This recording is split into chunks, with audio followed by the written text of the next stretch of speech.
আব্দুল্লাহ বিন তামের পরামর্শ দিল, আমারে তুমি কোনোভাবেই মারতে পারবা না, একটা কাজ করো, নির্দিষ্ট একটা দিন সারা দেশের মানুষকে তুমি একত্রিত করবা, জামায়াত করবা, জমা করবা।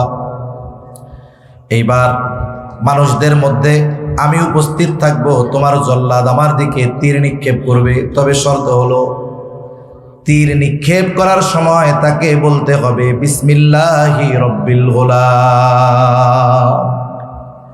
যেই বিষয় নিয়ে লড়াই, বাদশাহ ইউসুফ জুরনওয়াজ নিজের প্রভু দাবি করতেছে, রব দাবি করতেছে। এখন তীর মারতে হবে কার নামে? বলে ওই বালকের রবের নামে তীর মারতে হবে। বাদশাহ চিন্তা করছে, ওরে মারলে তো রাস্তা ক্লিয়ার হয়ে গেল, উদ্দেশ্য ওটা মারা দরকার। এলান করে দেওয়া হলো, সারা দেশের মানুষ, লোকে লোকারণ্য সবাই দেখতে চলে আসছে। মা তার দুগ্ধপোষ্য শিশুরে নিয়ে চলে আসছে। দুনিয়ার মানুষ বাঁচতে চায় আর এই বালক মরতে চায়। সব মানুষ উৎসুক দৃষ্টিতে তাকায় আছে, কি ঘটবে এখন। এইবার জল্লাদ আব্দুল্লাহ বিন তামেরের দিকে বিসমিল্লাহি রব্বিল গোলাম বলে তীর মাইরা দিল। এত চেষ্টা করছে, পাহাড় থেকে ফালায়া দিছে, সমুদ্রের মধ্যে ফালায়া দিছে, মরে নাই। এই বালকের যখন বিসমিল্লাহি রব্বিল গোলাম বলে যখন তীর মারছে, ওই বালকটা জমিনের উপরে লুটায় পড়ছে। এই দৃশ্যটা দেখা উপস্থিত সব মানুষ তাদের জবানে উচ্চারণ করে উঠছে আমানতু বিরব্বিল গোলাম। যেই বালক তার রবের নামে তীর নিক্ষেপ করছে, তার দিকে মারা গেছে, আমরা সকলেও ওই বালকের রবের উপরে ঈমান আনলাম। এখন বলেন তো, এখানে তো বালকটা মারা গেছে, কিন্তু সে কি হারিয়ে গেছে? এজন্য মনে রাখতে হবে, ইমানদার মৃত্যুর মাধ্যমে হেরে যায় না, বরং ইমানদারের মৃত্যুর মাধ্যমে চূড়ান্ত এবং নতুন বিজয় ইমানদারদের পদচুম্বন করে। ঠিক কিনা বলেন? এক নম্বরে আল্লাহ তাআলা দিন পরিপূর্ণতার ঘোষণা দিয়েছেন। আল্লাহ বলেন, আল ইয়াউমা আকমালতু লাকুম দীনাকুম ওয়া আতমামতু আলাইকুম নি'মাতি ওয়া রাদিতু লাকুমুল ইসলাম দীনা। আল্লাহ তাআলা বলেন, আজকে আমি তোমাদের জন্য তোমাদের দিন তথা তোমাদের জীবন ব্যবস্থাকে পরিপূর্ণ করে দিলাম। সাথে সাথে আল্লাহ তাআলা বলেন, ওয়া আতমামতু আলাইকুম নি'মাতি, তোমাদের জন্য আমার নিয়ামত সমূহ পূর্ণ করে দিলাম। ওয়া রাদিতু লাকুমুল ইসলাম দীনা, এবং তোমাদের জন্য দিন হিসাবে ইসলামকে মনোনীত করলাম। তাহলে আল্লাহ তাআলার কাছে মনোনীত জীবন ব্যবস্থা, দিন জীবন ব্যবস্থা, এটা হলো ইসলাম। এই যে কথাটা আমাদের দিন ইসলাম, এই কথাটার ব্যাপারে আমাদের প্রত্যেককে কবরে জিজ্ঞাসিত হতে হবে। কবরের মধ্যে 3টা প্রশ্ন করা হবে, এটা আমরা সবাই জানি। শুধু মুসলিম জানে তা না, অমুসলিমও জানে। 3 প্রশ্ন করবে। এক প্রশ্ন বলে মার রব্বুকা, তোমার রব কে? দ্বিতীয় প্রশ্ন ওমা দীনু, তোমার দিন কি? তৃতীয় প্রশ্ন নবীজিকে দেখিয়ে বলা হবে মা হাযার রাজুলুল্লাযী বুইসা ফীকুম, অথবা জিজ্ঞাসা করা হবে ওমান নাবিয়্যু, তোমার নবীকে। এই 3টি প্রশ্নের জবাব যেই মুসলমান মোটামুটি বুঝে সে জানে। শুধু তাই না, এই 3 প্রশ্নের জবাব যদি অমুসলিমদেরকে জিজ্ঞাসা করা হয়, তারাও বলতে পারবে, জবাব দিতে পারবে। কিন্তু বাস্তবতা হলো, যদিও এই প্রশ্ন জানা, প্রশ্নের জবাবগুলো জানা, কিন্তু জায়গা মতো গিয়ে এই প্রশ্নের জবাব দেওয়া বড় কঠিন হয়ে যাবে। কেন? কারণ দুনিয়ার প্রশ্নের জবাবের সম্পৃক্ততা লেখাপড়ার সাথে। পরীক্ষার হলে গিয়ে কে জবাব দিতে পারবে বেশি? বলে যে ভালো মতো লেখাপড়া করছে বেশি, ক্লাস ঠিকমতো করছে, লেখাপড়া ঠিকমতো করছে, ও পরীক্ষার হলে গিয়ে দেখবে প্রশ্ন যেটাই পড়ে ওইটারই জবাব দিতে পারে। আবার অনেকে আছে দুনিয়ার মধ্যে পরীক্ষার হলের মধ্যে নকল নিয়ে যায়, নকল, যখন দেখে যে প্রশ্নের আলোকে আমার নকলগুলার মধ্যে জবাব বাইদা গেছে, ও জবাব দিয়া দিতে পারে, তাহলে দুনিয়ার পরীক্ষার হলের মধ্যে দুনিয়ার পরীক্ষার প্রশ্নের জবাব এটা মুখস্থ করলে দেওয়া যায়। কারণ এই জবাব দেওয়ার সম্পৃক্ততা হলো লেখাপড়ার সাথে। কিন্তু কবরের 3 প্রশ্নের জবাব এটা লেখাপড়া আর মুখস্থের সাথে সম্পৃক্ত নয়। বলে এই 3 প্রশ্নের জবাব হলো দুনিয়ার আমলের সাথে সম্পৃক্ত বিষয়। এজন্য কোনো ব্যক্তি যদি এই 3 প্রশ্নের খবর নাও জানে, যে বধির কানে শুনে না, কানে শুনতেই পায় না, ও তো কোনোদিন এই প্রশ্ন শুনে নাই যে কবরে তার এই 3 প্রশ্ন করা হবে, কিন্তু বোধ ছিল, আকল ছিল। এই আকল রে কাজে খাটায়া আল্লাহকে রব বলে স্বীকার করে নিস, সাথে সাথে ইসলামের উপরে নিজেকে পরিচালিত করছে, নবীজির আদর্শের উপরে নিজেকে গড়ে তুলছে। এই লোকটা কোনোদিন তার কানে শুনে নাই কবরে এই 3 প্রশ্ন করা হবে। বলে ওই লোকটা কিন্তু কর্ম করছে ওই 3 প্রশ্নের আলোকে দুনিয়ায়। তাহলে ওই বধির লোক যে দুনিয়ার হায়াতে কোনোদিন এই 3 প্রশ্নের কথা শুনে নাই, বলে ওই লোকটারে যখন কবরে প্রশ্ন করা হবে, ও সুন্দরভাবে এই 3 প্রশ্নের জবাব দিয়ে দিবে। তাহলে কবরে যদি জবাব দিতে হয় আমার দ্বীন ইসলাম, তাহলে দুনিয়ার জগতেও আমাকে আপনাকে নিজেকে ইসলামের আলোকে সুসজ্জিত করতে হবে। আমাদের কিছু ভাই, বড়দের কথা শোনাইতেছি আর কি, আমাদের কিছু ভাইয়ের এই বিষয়টার ব্যাপারে একটু বুঝের কমতি আছে মনে হয়। এটা বড়দের কথা আমি বলতেছি, আমার কথা না। কোন হিসাবে কমতি আছে? আমরা অনেক মানুষ ব্যক্তিগত জীবনে ইসলাম প্রতিষ্ঠা করার ক্ষেত্রেও অপেক্ষা করতেছি কখন রাষ্ট্রীয়ভাবে ইসলাম প্রতিষ্ঠা হবে। তার মানে আমি মনে করতেছি কি, যে আমি নিজেরে ইসলামের উপরে সুসজ্জিত করব কখন? বলে যখন রাষ্ট্রীয়ভাবে ইসলাম প্রতিষ্ঠা হবে। কিন্তু ইসলামের এমন কিছু বিষয় আছে যেই বিষয়গুলো আমল করার জন্য সংঘবদ্ধ হওয়ার দরকার নাই, রাষ্ট্রীয়ভাবে ক্ষমতায় আসার দরকার নাই, এটার সম্পৃক্ততা আমার নিজের সাথে। আমি নামাজ পড়ব, নামাজ পড়তে হবে, এটা ফরজ আদেশ আল্লাহর। এখন যদি আমারে কেউ যদি বলে ভাই নামাজ পড়বা না কেন, নামাজ পড়ো না কেন, বলে ইসলাম আগে রাষ্ট্রীয়ভাবে প্রতিষ্ঠিত হোক এরপরে নামাজ পড়ব, কাজ হবে না। কারণ এইটার আদেশ আমার নিজের সাথে। আমি হারাম হালাল বেছে চলি, হালালটা গ্রহণ করি, হারামটা ত্যাগ করি, এটা আমার নিজের সাথে।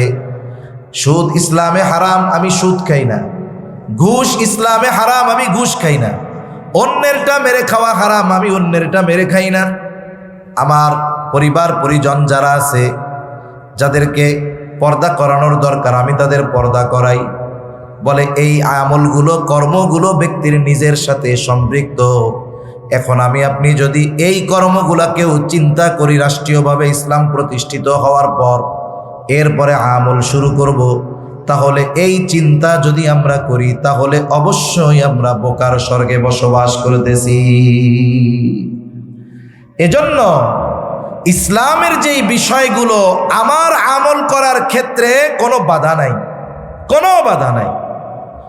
এই বিষয়গুলো আমার আমল তো করতেই হবে, সাথে সাথে কোরআন সুন্নাহর আলোকে যেন গোটা পৃথিবী পরিচালিত হয়, এজন্য নিজের অবস্থান থেকে চেষ্টা প্রচেষ্টার সাথে সাথে আল্লাহর কাছে দোয়া অব্যাহত রাখতে হবে। ইব্রাহিম আলাইহিস সালামের অগ্নিকুণ্ডের মধ্যে একটা ব্যাঙ আইসা এক পাশের থেকে প্রস্রাব, পানির মধ্যে যায় আর আইসা ওই জায়গায় প্রস্রাব করে। বলে যেই অগ্নিকুণ্ডের ব্যাপারে বলা হয় 2 মাইল উপর দিয়া পাখি উড়ে গেলে পাখি পুড়ে ওর মধ্যে পড়ে যেত, ব্যাঙের প্রস্রাবে কি ওইটা নিভা সম্ভব? সম্ভব না। এখন ব্যাঙ কেন প্রস্রাব করতেছে? বলে ব্যাঙের তো ক্ষমতা আল্লাহ অতটুক দিছে যে ও খালের মধ্যে, কুয়ার মধ্যে গিয়া একটু পানি লোড দিয়া আইসা ওইটুক ছাড়তে পারবে, এর চেয়ে তার আর বেশি তৌফিক নাই, আল্লাহ ওরে দেয় নাই। ও ওই চিন্তা করতেছে যে আমার খলিল, আল্লাহ যদি বলে আমার খলিল নমরুদের অগ্নিকুণ্ডের মধ্যে ছিল, তুমি কি করছিলা? ওই দিন যেন জবাব দেওয়াটা আমার জন্য সহজ হয়ে যায় যে আল্লাহ আমারে তো তৌফিক দিছেন এতটুক, আমি আমার অবস্থান থেকে সর্বোচ্চ চেষ্টা করছি, আমারে যে দায়িত্ব দিছেন আমি এটা পালন করেছি। এজন্য আমি আপনি পরিপূর্ণ দ্বীনের উপরে যতটুকু চলতে কোনো বাধা নাই, আমার পরিবারের সাথে ব্যক্তির সাথে সম্পৃক্ত এতটুকু আমল করার পর রাষ্ট্রীয়ভাবে ইসলাম প্রতিষ্ঠার প্রচেষ্টার সাথে সাথে দোয়া কতটুকু করেছি, যদি নিজে ব্যক্তিগত জীবনে যতটুকু সম্ভব ইসলাম প্রতিষ্ঠিত না করি, আমল না করি, আর যদি প্রচেষ্টার সাথে সাথে আল্লাহর কাছে দোয়া না করি, তাহলে কিয়ামতে ধরা পড়ে যাইতে হবে আমাদের যে তোমার দিন তো ইসলাম ছিল জীবন ব্যবস্থা, যেখানে ব্যক্তিগত জীবন, পারিবারিক জীবন, সামাজিক জীবন, অর্থনৈতিক জীবন, রাষ্ট্রীয় জীবন, কূটনীতি, পৌরনীতি, পরিবার নীতি, পরিবেশ নীতি, সব কিছুর সমাধান ইসলামের মধ্যে আছে না নাই? আমরা কতটুকু চলেছিলাম আর যতটুকু পারি নাই ওইটুকু প্রচেষ্টা করে কতটুকু প্রতিষ্ঠিত করার চেষ্টা করেছিলাম, এর জবাব আল্লাহর কাছে দেওয়া লাগবে। এজন্য আমরা প্রত্যেকেই নিজের অবস্থান থেকে পরিপূর্ণ ইসলামের আলোকে আমরা নিজেদের সুসজ্জিত করব ইনশাআল্লাহ। তাহলে কোনো মতে আল্লাহর কাছে বলা যাইতে পারে, আল্লাহ যতটুকু নিজে আমল করা সম্ভব ততটুকু তো করছি, আর দোয়া করেছি, আমরা তো দুর্বল, প্রচেষ্টা করেছি, এর বাইরে তো আমার সামর্থ্য ছিল না। হয়তো আল্লাহর কাছে মাপ পাওয়া যাইতে পারে, কিন্তু আমি যদি ব্যক্তিগত পারিবারিক জীবনে ইসলামী অনুশাসনের মধ্যে না এসে ইসলাম প্রতিষ্ঠিত হবে এই অপেক্ষায় বসে বসে দিনক্ষণ গণনা করি, তাহলে কিয়ামতে ধরা পড়ে যাওয়ার আশঙ্কা আছে। তাহলে বলতেছিলাম আল্লাহ রাব্বুল আলামিন জানায়া দিলেন আমার আপনার নবীজির মাধ্যমে এক নাম্বার আল্লাহ তাআলা শরীয়তের পূর্ণতা প্রদান করেছেন, জীবন ব্যবস্থার পূর্ণতা প্রদান করেছেন। এই জন্য ইসলাম হলো এমন এক জীবন ব্যবস্থা, মানব জীবনের এমন কোনো দিক খুঁজে পাওয়া যাবে না যে এই সমস্যার সমাধানটা ইসলামের মধ্যে না। মানব জীবনের সকল সমস্যার সমাধান ইসলামে আছে, এটা বিশ্বাস করতেই হবে। তাহলে 2 নম্বরে আমার আপনার নবীর মাধ্যমে আল্লাহ তাআলা পূর্ণতা দিয়েছেন নিয়ামতের। এখানে খুব গুরুত্বপূর্ণ একটি বিষয়, আল্লাহ তাআলা শরীয়তের পূর্ণতার পাশাপাশি নিয়ামতের পূর্ণতার ঘোষণা দিয়েছেন। আল-ইয়াওমা আকমালতু লাকুম দীনাকুম ওয়া আতমামতু আলাইকুম নি'মাতি, আজকে আমি তোমাদের জন্য তোমাদের দ্বীন পরিপূর্ণ করে দিলাম, সাথে সাথে ওয়া আতমামতু আলাইকুম নি'মাতি, তোমাদের উপরে আমার নিয়ামত পরিপূর্ণ করে দিলাম। তাহলে শরীয়ত সাথে সাথে আসছে নিয়ামতের কথা। কেন? বাস্তবতা হলো আমার আপনার হায়াতের এমন একটা মুহূর্ত অতিবাহিত হয় না যেই মুহূর্তে আমরা আল্লাহ তাআলার নিয়ামত ভোগ করি না। তবে যদি পরিপূর্ণ শরীয়ত মানতে পারি তবেই আল্লাহ তাআলার পক্ষ থেকে পরিপূর্ণ নিয়ামত পাওয়া যাবে। আল্লাহর নিয়ামত পরিপূর্ণ পাওয়া যাবে কখন? বলে পরিপূর্ণ শরীয়ত মানা যাবে যখন। শরীয়ত এর উপরে যদি চলা যায়, দ্বীনের উপরে যদি চলা যায়, আল্লাহ তাআলা আসমান জমিনের বরকতের দরজাগুলো খুলে দেয়। যেমন কোরআনুল কারীমের মধ্যে আল্লাহ তাআলা বলেন, ওয়ালাউ আন্না আহলাল কুরা আমানু ওয়াত্তাকাউ লাফাতাহনা আলাইহিম বারাকাতিম মিনাস সামাই ওয়াল আরদ। আল্লাহ তাআলা বলেন, লাউ আন্না আহলাল কুরা আমানু ওয়াত্তাকাউ, যদি এই জনপদের অধিবাসীরা ঈমান আনে আর মুত্তাকি হয়ে যায়, আল্লাহ তাআলা বলেন লাফাতাহনা আলাইহিম বারাকাতিম মিনাস সামাই ওয়াল আরদ, তাহলে আমি তাদের জন্য আসমান এবং জমিনের বরকতের দরজাগুলো খুলে দিব। তাহলে আসমান জমিনের বরকতের দরজা যদি আল্লাহর পক্ষ থেকে খোলাতে হয় তাহলে ঈমান লাগবে, তাকওয়া লাগবে।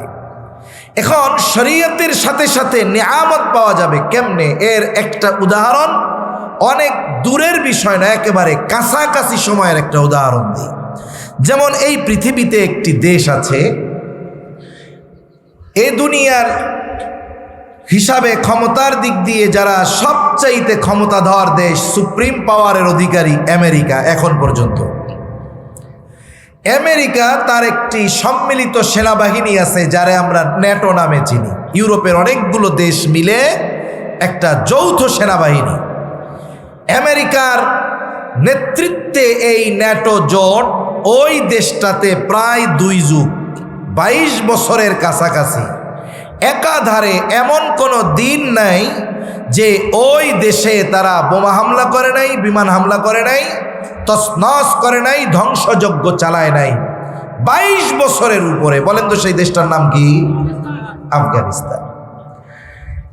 22 বছর পরে যখন তারা হিসাব নিকাশ করতেছে, যে দেখতেছে এই 22টা বছর আমাদের শুধু লস, আমাদের শুধু লস প্রজেক্ট, আমরা ওদের মেরেছি ঠিক, কিন্তু নিশ্চিহ্ন করে দিতে পারি নাই। প্রকৃত ইমানদার যারা, এরা মরে গেলে হেরে যায় না। আমরা অনেক সময় মনে করি মারা যাওয়া মানে হেরে যাওয়া, বিষয়টা তেমন নয়। কোরআনুল কারীমে আর একটা ঘটনা আসছে সূরা বুরুজের মধ্যে, আসহাবে উখদুদের ঘটনা। এইখানে বাদশাহ ইউসুফ জুরনওয়াজ আব্দুল্লাহ বিন তামের মেরে ফেলছে।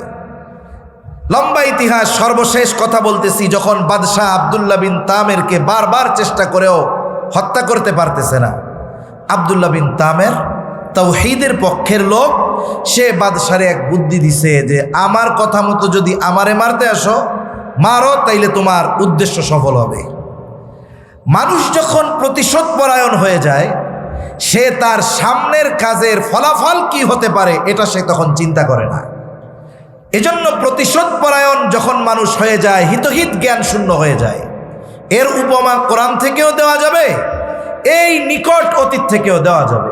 কোরআনুল কারীমের মধ্যে দেখেন, ফেরাউন যখন মূসা আলাইহিস সালাতু ওয়াস সালামের জন্য আল্লাহ রাস্তা বানায় দিছে বনি ইসরাইলের জন্য, ফেরাউন খুব ভালো মতো বুঝতে পারছে এটা, যে এই রাস্তা বনি ইসরাইলদেরকে নিরাপদ গন্তব্যে পৌঁছায় দিবে, কিন্তু এই রাস্তা ওদের জন্য নিরাপদ, কিন্তু এই রাস্তার মধ্যে আমার জন্য বিপদ আছে। কিন্তু ফেরাউন কি করছে? ওদেরকে নিশ্চিহ্ন করার নেশা তার মধ্যে পেয়ে বসছে, দাম্ভিকতা পেয়ে বসছে। এজন্য ক্ষতির বিষয়টা সে প্রাধান্য না দিয়ে, সে প্রতিশোধ পরায়ণতাকে প্রাধান্য দিয়ে যখন গেছে ওই রাস্তায়, কি হইছে? শেষ হয়ে গেছে। অনুরূপভাবে নিকট অতীতের দিকেও যদি তাকান, তাহলে দেখবেন যারা মাত্রাতিরিক্ত প্রতিশোধ পরায়ণ, এরা যখন কোনো সিদ্ধান্ত নেয় প্রতিশোধের নেশায়, তখন তাদের সিদ্ধান্তটা তাদের চূড়ান্ত অধঃপতনের কারণ হয়ে যায়। আব্দুল্লাহ বিন তামের, ওরে মারার দরকার, এখন পদ্ধতি যা হয় হোক। আব্দুল্লাহ বিন তামের পরামর্শ দিল, আমারে তুমি কোনোভাবেই মারতে পারবা না, একটা কাজ করো, নির্দিষ্ট একটা দিন সারা দেশের মানুষকে তুমি একত্রিত করবা, জামায়াত করবা, জমা করবা। এইবার মানুষদের মধ্যে আমি উপস্থিত থাকব, তোমার জল্লাদ আমার দিকে তীর নিক্ষেপ করবে, তবে শর্ত হলো তীর নিক্ষেপ করার সময় তাকে বলতে হবে বিসমিল্লাহি রব্বিল গোলাম। যেই বিষয় নিয়ে লড়াই, বাদশাহ ইউসুফ জুরনওয়াজ নিজের প্রভু দাবি করতেছে, রব দাবি করতেছে। এখন তীর মারতে হবে কার নামে? বলে ওই বালকের রবের নামে তীর মারতে হবে। বাদশাহ চিন্তা করছে, ওরে মারলে তো রাস্তা ক্লিয়ার হয়ে গেল, উদ্দেশ্য ওটা মারা দরকার। এলান করে দেওয়া হলো, সারা দেশের মানুষ, লোকে লোকারণ্য সবাই দেখতে চলে আসছে। মা তার দুগ্ধপোষ্য শিশুরে নিয়ে চলে আসছে। দুনিয়ার মানুষ বাঁচতে চায়, আর এই বালক মরতে চায়। সব মানুষ উৎসুক দৃষ্টিতে তাকায় আছে, কি ঘটবে এখন। এইবার জল্লাদ আব্দুল্লাহ বিন তামেরের দিকে বিসমিল্লাহি রব্বিল গোলাম বলে তীর মাইরা দিল। এত চেষ্টা করছে, পাহাড় থেকে ফালায়া দিছে, সমুদ্রের মধ্যে ফালায়া দিছে, মরে নাই। এই বালকের যখন বিসমিল্লাহি রব্বিল গোলাম বলে যখন তীর মারছে, ওই বালকটা জমিনের উপরে লুটায় পড়ছে। এই দৃশ্যটা দেখা উপস্থিত সব মানুষ তাদের জবানে উচ্চারণ করে উঠছে আমানতু বিরব্বিল গোলাম। যেই বালক তার রবের নামে তীর নিক্ষেপ করছে, তার দিকে মারা গেছে, আমরা সকলেও ওই বালকের রবের উপরে ঈমান আনলাম। এখন বলেন তো, এখানে তো বালকটা মারা গেছে, কিন্তু সে কি হারিয়ে গেছে? এজন্য মনে রাখতে হবে, ইমানদার মৃত্যুর মাধ্যমে হেরে যায় না, বরং ইমানদারের মৃত্যুর মাধ্যমে চূড়ান্ত এবং নতুন বিজয় ইমানদারদের পদচুম্বন করে, ঠিক কিনা বলেন? এজন্য দেখতেছেন না কি হচ্ছে দুনিয়ায়। গতকালকের খবর, ভারতের মনে হয় পার্লামেন্টে বিল পাস হয়েছে, 27 লক্ষ একর ওয়াকফকৃত জমি মুসলমানদের, এটা এখন হিন্দুদের তত্ত্বাবধানে চলে যাচ্ছে, দখল দেওয়ার পায়তারা চলতেছে। 27 লক্ষ একর। মনে রাখতে হবে, যেই আইন করে ওই ইংরেজ বেনিয়ারা তৎকালীন সময়ে এই উপমহাদেশের প্রায় লাখের কাছাকাছি মাদ্রাসাগুলার জমিন দখল দিছিল, মাদ্রাসাগুলা ধ্বংস করছিল, সেই আইন করতেছে মোদী সরকার। তাহলে কি হয়? মনে রাখতে হবে, বড় কোনো পরিবর্তনের আগে বড় ধরনের কোনো আভাস পাওয়া যায়, ঠিক কিনা বলেন? এই স্থাপনাগুলোর মধ্যে কি আছে? মসজিদ আছে, মাদ্রাসা আছে, মুসলমানদের কবরস্থান আছে, অনেক জমি আছে যেগুলার কাগজপত্র হয়তো ঠিক নাই, অনেক আগে মানুষ ওয়াকফ করে দিছে, হয়তো সমস্যা আছে, থাকতে পারে, কিন্তু শতাব্দীর পর শতাব্দী ধরে ওইখানে ওই স্থাপনাগুলো আছে। এগুলা ছলে বলে কলে কৌশলে দখল দিয়ে মুসলমানদেরকে ধ্বংসের চেষ্টা এই হিন্দুত্ববাদী শক্তি করতেছে। মনে রাখতে হবে, আমরাও পূর্ব আকাশে দেখতে পাচ্ছি নবীজি সাল্লাল্লাহু আলাইহি ওয়াসাল্লামের যেই ভবিষ্যৎবাণী, যে পূর্ব দিকে মুশরিকদের সাথে মুসলমানদের এক যুদ্ধ হবে, আমরাও ওই যুদ্ধের পদধ্বনি শুনতে পাচ্ছি, ঠিক কিনা বলেন? মনে রাখতে হবে, আফগানিস্তান, ওইখানে যেমন আক্রমণ করে আমেরিকা ন্যাটো শক্তি পালিয়ে যাওয়া লেগেছে, অনুরূপভাবে এই আশা আমরা রাখি, গাজা থেকে মুসলমানদের উপরে আক্রমণ করে ইসরায়েলকে পালাতে হবে এবং মুসলমানদের উপরে এই জুলুম অবিচার করার মাধ্যমে হিন্দুত্ববাদী আগ্রাসনের অবসান এই উপমহাদেশ থেকে হবে ইনশাআল্লাহ। এজন্য দিনকে কেউ নিশ্চিহ্ন করে দিতে পারবে না, কারণ এই দিনের হেফাজত আল্লাহ করবে। তা বলতেছিলাম, আফগানিস্তানে দেখেন 22 বছর দ্বারা হামলা করছে। যখন হিসাব নিকাশে দেখলো 22 বছরের হিসাব নিকাশে পাওয়ার খাতা শূন্য, এবার তারা পালায় গেছে।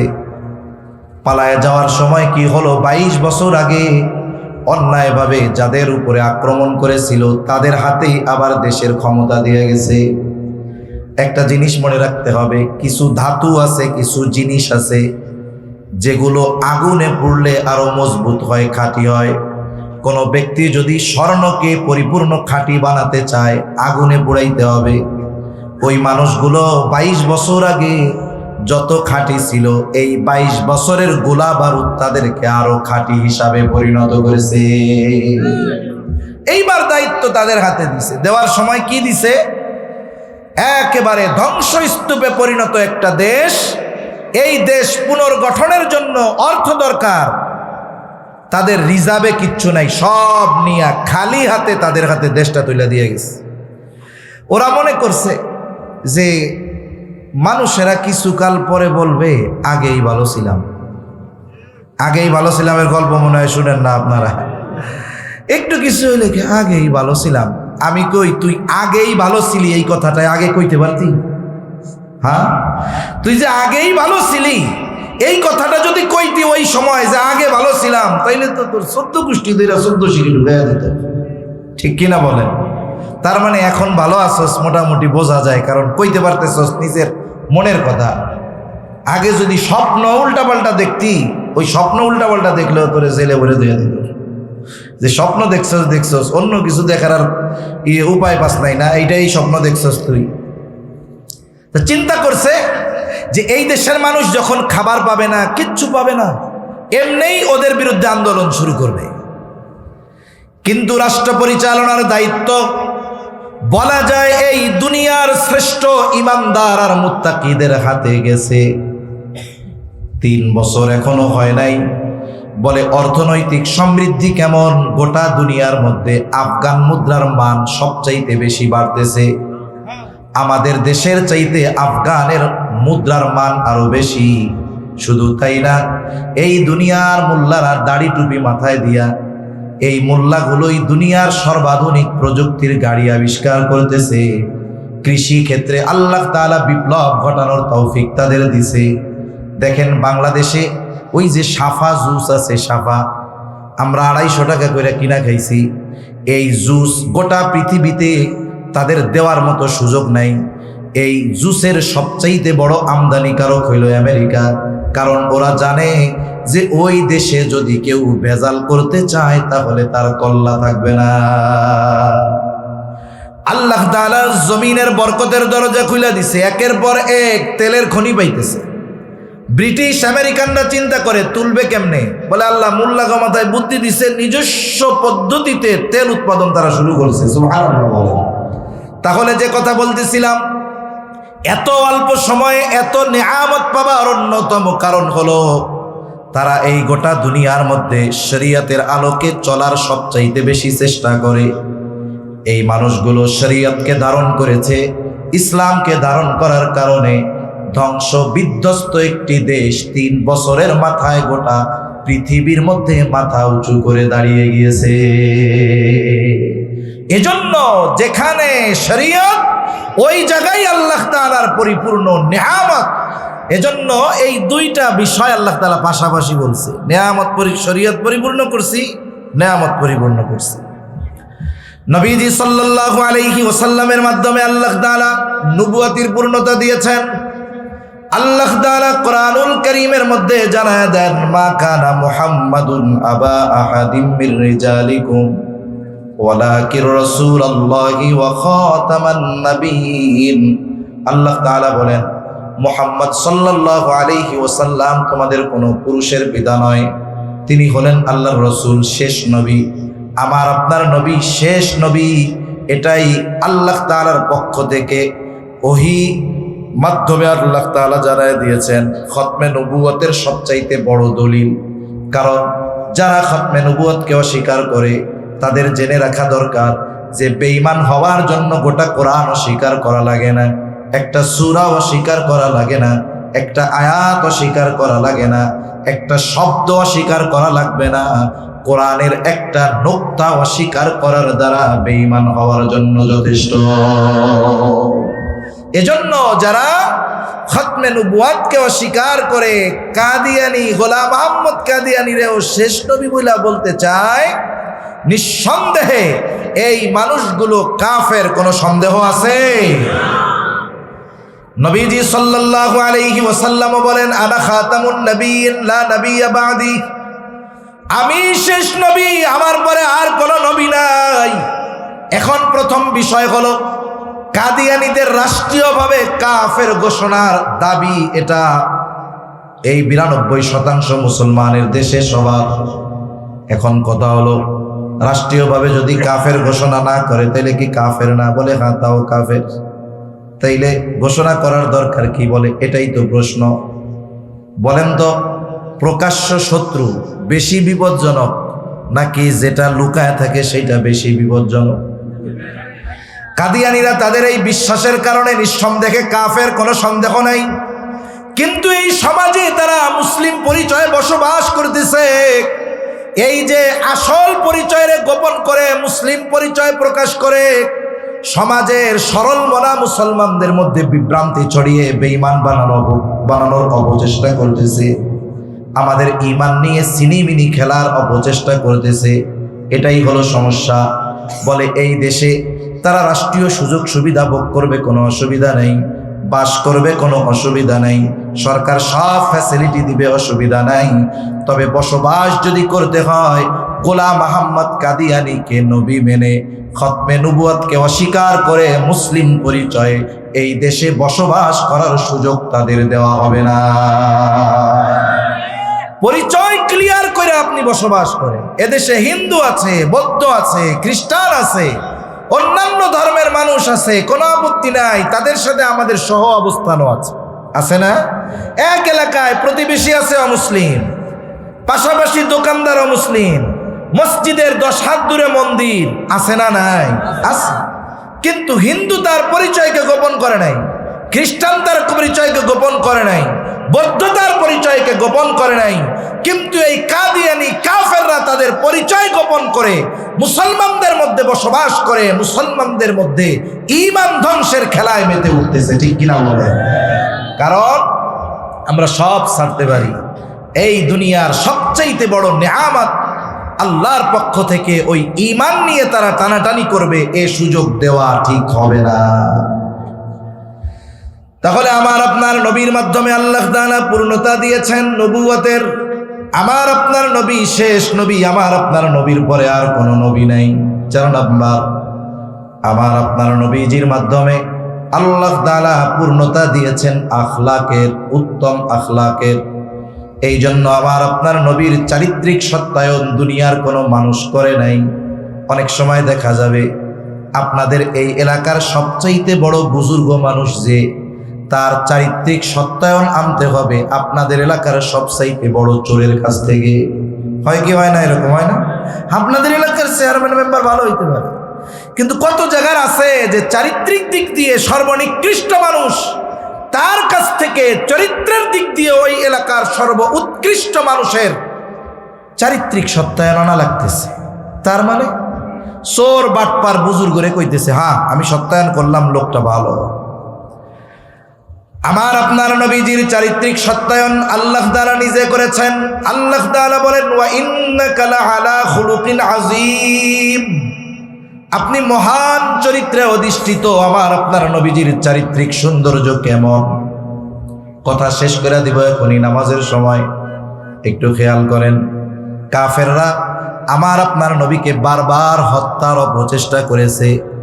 নবীজি নামাজে সেজদায় নবীজির মাথার উপরে নাড়ি ভুড়ি চাপায়া দিছে, যাতে করে শ্বাস বন্ধ হয়ে মারা যায়। নবীজির গলার সাথে কাপড় পেঁচায়া ধরছে, যাতে শ্বাসরুদ্ধ হয়ে মারা যায়। প্রত্যেক গোত্র থেকে এক একজন যুবক নির্বাচন করা হয়েছে, সম্মিলিতভাবে নবীজিকে হত্যার অপচেষ্টা তারা করেছে। কিন্তু ইতিহাস এই কথা বলে যে মক্কার মুশরিকেরা নবীজিকে হত্যার অপচেষ্টা করেছে ঠিক, কিন্তু তারা কখনো নবীজির চরিত্রের ব্যাপারে অপবাদ দেওয়ার দুঃসাহস করতে পারে না। কাফেররা হত্যা করার চেষ্টা করছে, কিন্তু অপবাদ দেওয়ার দুঃসাহস করতে পারে নাই। সুবহানাল্লাহ। তাহলে এই মানুষটার চরিত্র কেমন ছিল?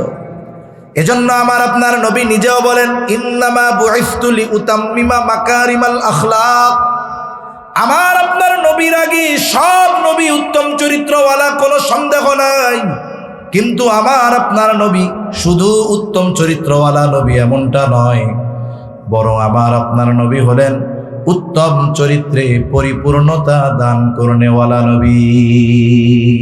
এজন্য নবীজির সিরাত জীবনী হলো এমন এক জীবনী যে মানব জীবনের যে কোনো সমস্যার প্র্যাকটিক্যাল সমাধান নবীর জীবন থেকে পাওয়া যায়।